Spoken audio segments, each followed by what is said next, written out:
What's up, guys? As I'm sure you all know, last week Nintendo unveiled a teaser for the upcoming sequel to Breath of the Wild. Although brief, this teaser has fans buzzing and theorizing quite a bit.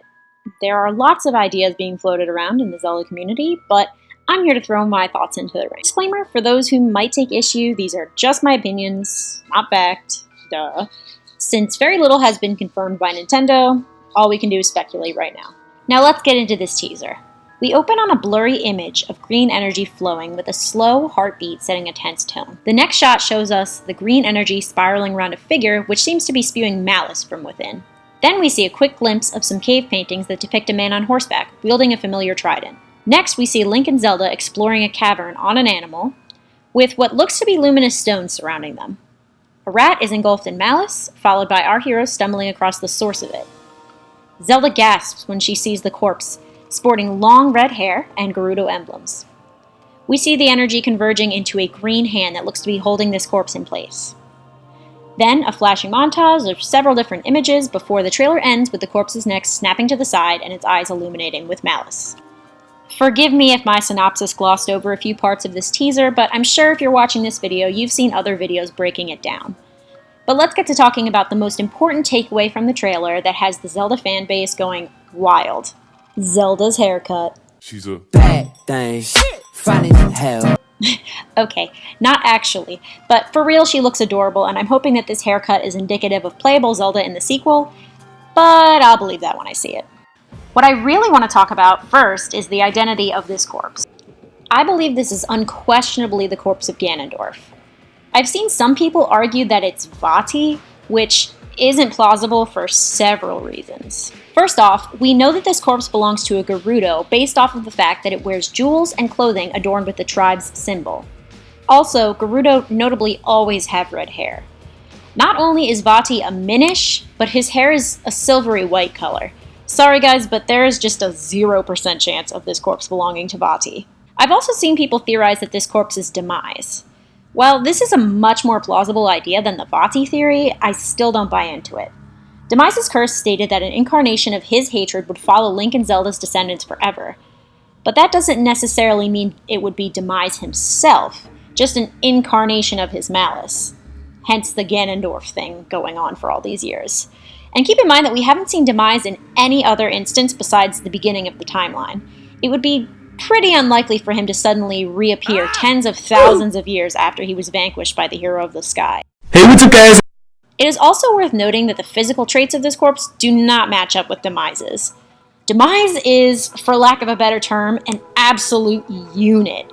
His corpse, providing that demons even have corpses in the Zelda universe, would likely be much larger than this one.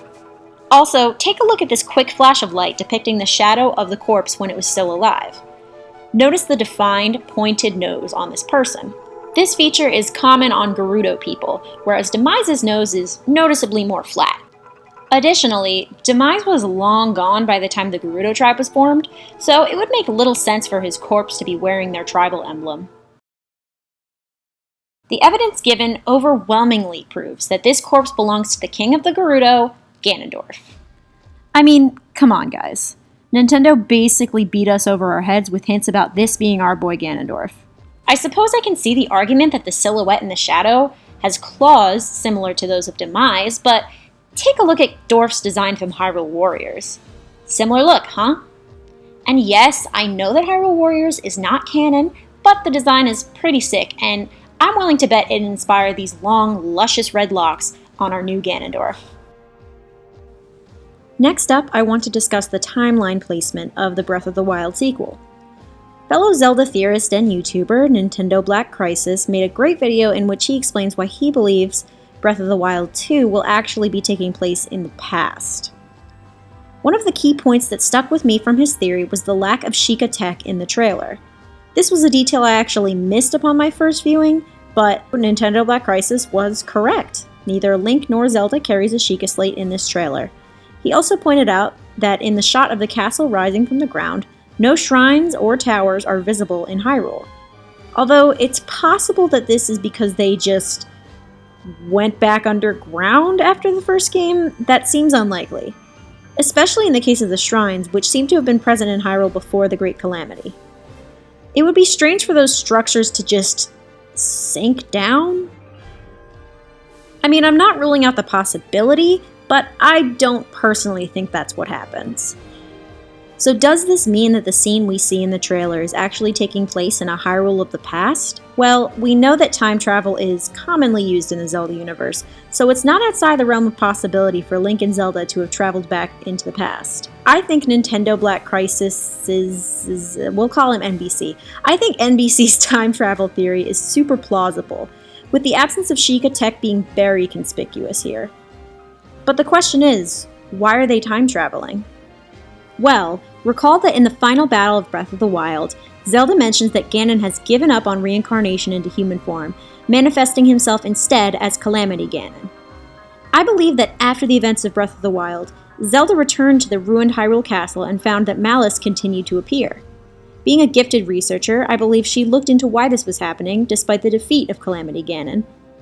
By reading even further back into Hyrule's history, I think Zelda figured out that Ganon's last human form had been sealed deep beneath the castle, but due to the damage inflicted by Ganon onto the castle, it was too dangerous to venture beneath it in the present day to search for the presumed source of malice.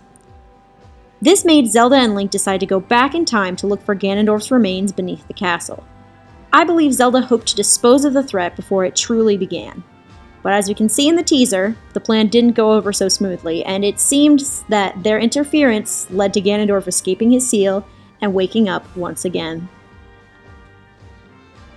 Ganondorf's influence from underground was seen in the first game, when the columns carrying even more guardians rose from beneath the castle.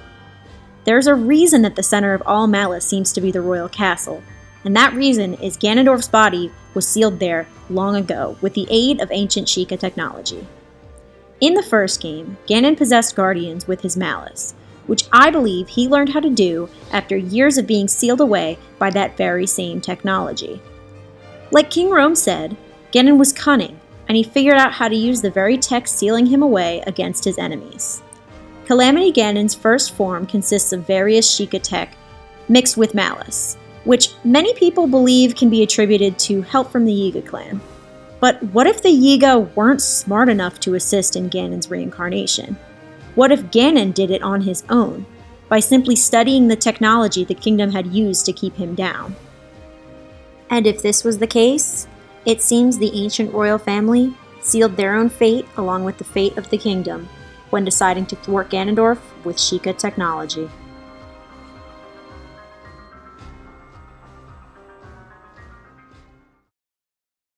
You mean technology was their greatest enemy?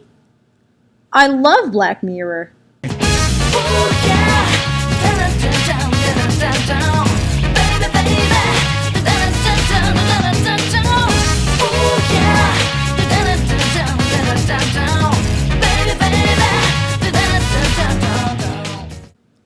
So then, does this mean that the scene we see in the trailer is actually taking place in a Hyrule of the past? Fuck you, Clock.